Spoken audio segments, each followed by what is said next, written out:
The Emperor Charlemagne was surrounded by a circle of proud knights, the flower of whom was Count Roland of Angiers, nephew of the King of the Franks. The name of no knight was so famous in battle and in tournaments as his. Helpless innocency adored him, his friends admired him, and his enemies esteemed him.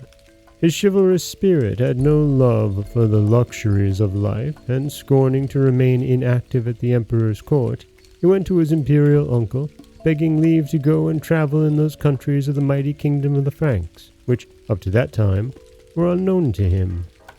In his youthful fervor he longed for adventures and dangers. The emperor was much grieved to part with the brave knight, however he willingly complied with the request. One day, early in the morning, the gallant hero left his uncle's palace near the Seine and rode towards the Vosges mountains, accompanied by his faithful squire. The first object of his journey was Castle Niedek, near Haslach, and from there he visited Attic, Duke of Alsace. He continued his travels, and one evening, as he was riding through the mountains, the glittering waters of the Rhine, washing both sides of the plain, greeted him. The river in that part of the country offered him few charms in its savage wildness, but he knew that the scenery would soon change. He moved on down the Rhine to where a gigantic mountain shuts the rushing current into a narrow space. Its foot stands chained in the floods, which only in places retire a little, thus leaving the poor folk a narrow stretch of land. On the heights there were proud castles, telling the wanderer below of the fame of their illustrious races. Thus Roland made many a long journey on his adventurous course down the Rhine. He passed many a place rich in old memories, the Lorelei Rock, where the water nymphs sang at night, the cheerful little spot where Saint Goar lived and worked at the time of Childebert, the Merovingian, that wonderful saint who once spread a fog over his imperial uncle, compelling him to pass the night in the open air because His Majesty, while journeying from Ingelheim to Koblenz, had neglected to bend his knee in his chapel. And the green meadows near Andernach, where Jennifer, wife of the Palatine Count Siegfried, lived. And now Roland neared the place where the stream reaches the end of the Rhine valley, and where the 7 giants are to be seen, the summit of one which is crowned with a castle. There they stand like the 7 knights who in later times stood weeping around the holy remains of the German emperor. A wooded island lay in the deep blue waters. The setting sun threw a golden light over the hills. On the sides of the mountains there were numberless vineyards. To the left, hedges of beeches ascending to the heights of the rugged summits. To the right, the murmur of rippling waters, and above, visible among the legendary rocks where once a terrible beast lived, the pinnacles of a knight's castle, and, over all, the heavens clothed with a garment of silver stars. The knight looked in silence. His glance rested admiringly on the beautiful picture. His steed pawed the ground uneasily with its bronze-shod hoofs, and his faithful squire looked anxiously at the darkening sky. He reminded his master modestly that it was time to seek shelter for the night. "I should like to beg for it up there," said Roland dreamingly, with an inexplicable feeling of sweet sadness coming over him for the first time. He bade his squire ask the boatman who was putting out his little bark to cross the river what was the name of the castle. The castle was the Drachenberg, where Count Heribert sojourned sometimes. Thus ran the answer which pleased Roland very much. He had been charged with many greetings and messages to the old Count at Drachenberg from his friends living near the upper Rhine. Roland now hesitated no longer, and soon a boat was ploughing the dark waves. In the meantime, night had come on. The full moon's soft beams showed them their way through the dark forest. Count Heribert, a worthy knight in the flower of his age, bade the nephew of his imperial master heartily welcome to his castle. Far past midnight they stayed in the count's chambers, engaged in entertaining conversation. The next day Count Heribert presented his daughter Hildegund to the knight. Roland's eyes, full of admiration, rested on the blushing young maiden. Never before had the charms of a woman awakened any deep feeling in his heart. He had only thirsted after glory and deeds of daring, after tournaments and feuds. Now, the bold champion was stuck with a shaft from the quiver of love. He who had opposed the dreaded adversary so often, now bowed his fearless head in almost girlish confusion before Hildegund's charms.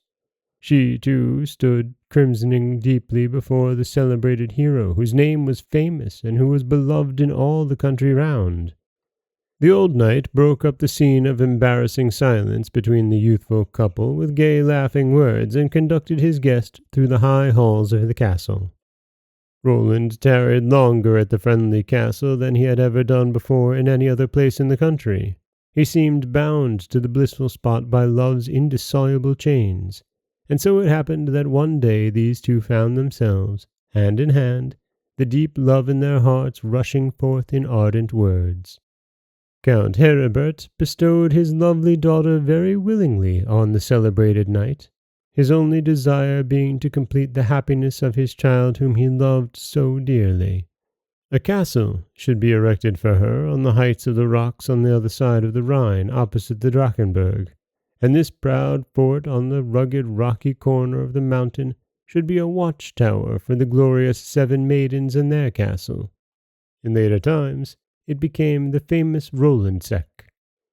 Soon the walls could be seen raising themselves up, and every day the lovers stood on the balcony of the Drachenberg looking across where industrious workmen and masons were busily toiling. Hildegund began to weave sweet dreams of the future found in her new home, where she meant to chain the adventurous hero with true love.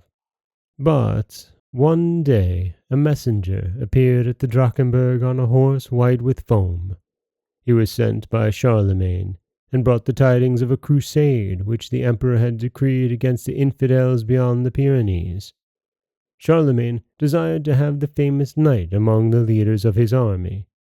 Roland received the message of his great master in silence.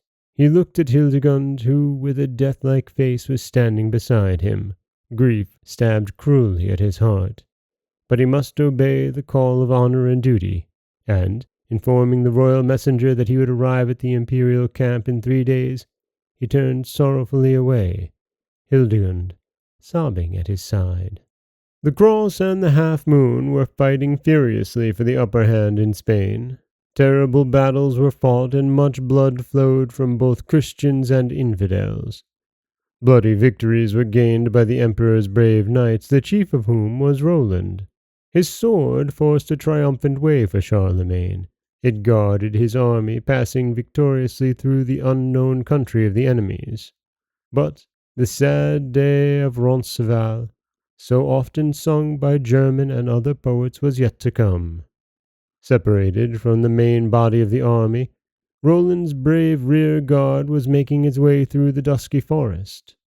Suddenly, wild shouts sounded from the heights, and the cowardly Moor pressed down on the little band, threatening them with destruction.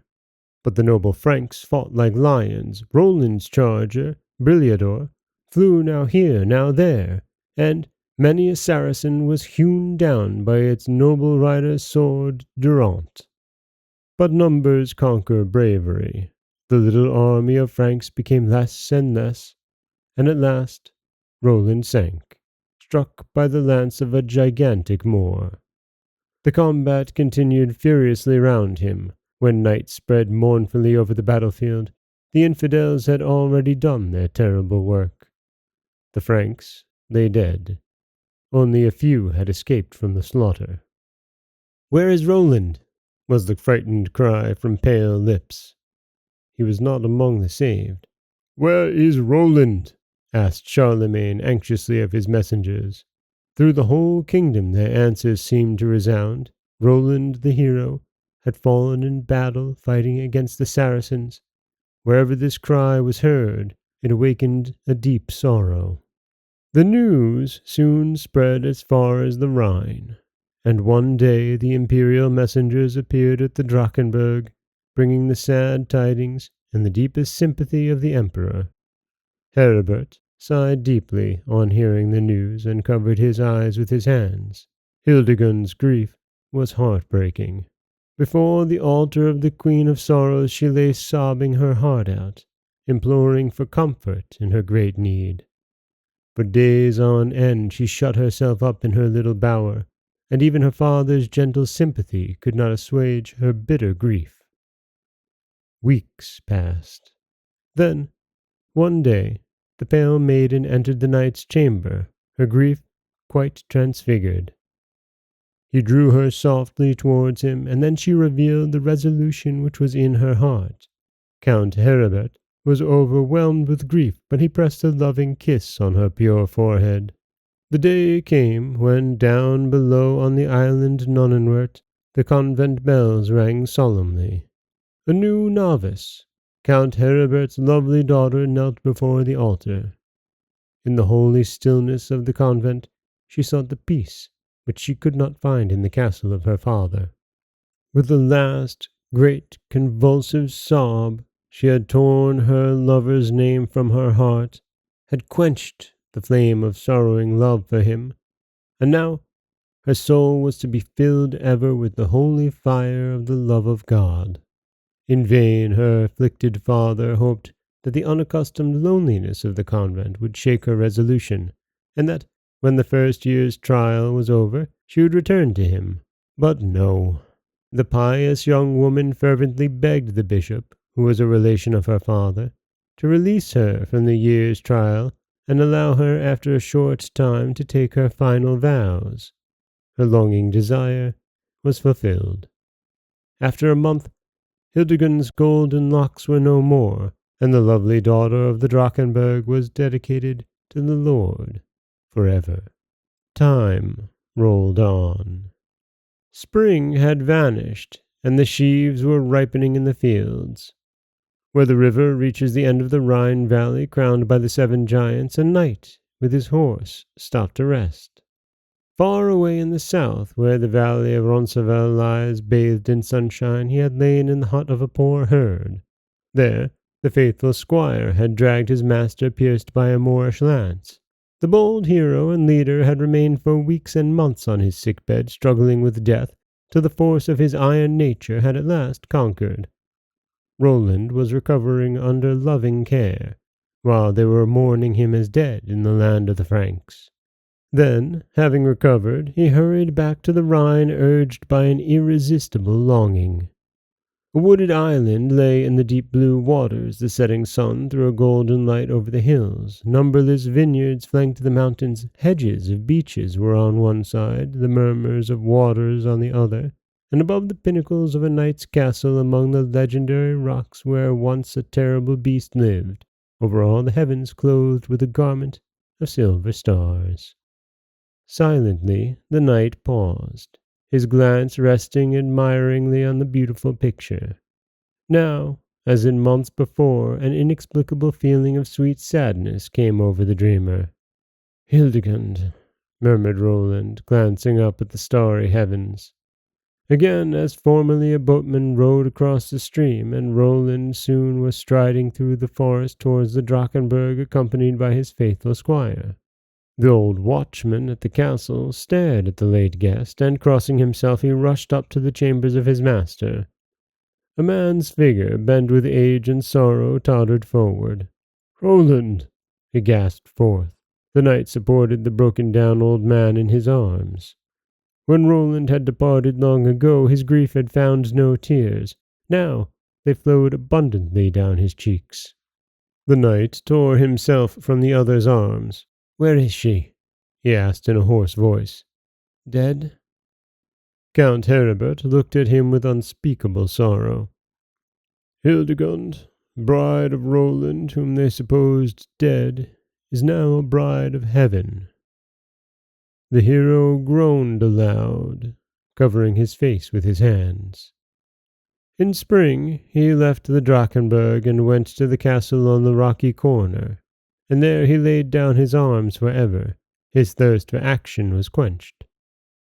Day by day he sat over there, looking silently down on the green island in the Rhine, where the nun, Hildegund, wandered about among the flowers in the convent garden every morning.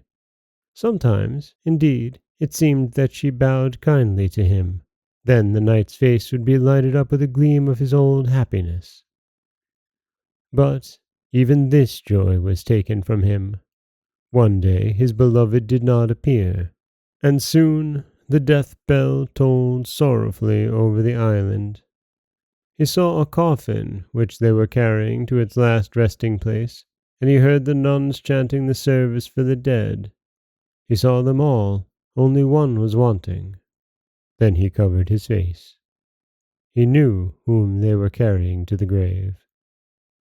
Autumn came, withering the fresh green on Hildegund's tomb. But Roland still kept his watch, gazing motionlessly at the little churchyard, as one day his squire found him there, cold and dead, his half-closed eyes turned toward the place where his loved one was sleeping. For many a century the proud castle which they called Roland-sec crowned the mountain. Then it fell into ruins, like the mighty Drakkenberg, the tower of which is still standing. 50 years ago the last arches of Roland's castle were blown down one stormy night, but later on they were built up again in memory of this tale of true and faithful love in the olden times. This is Dan Scholes for the Folktale Project. Don't forget that you can subscribe to the podcast on Apple Podcasts, Spotify, anywhere that you like to get your podcasts. You can follow us on Instagram and Threads at Folktale Project. If you'd like to help support the project, you can head over to patreon.com/folktaleproject. Or you could always just share the stories with someone you love. I do appreciate that. As always, thank you so much for listening.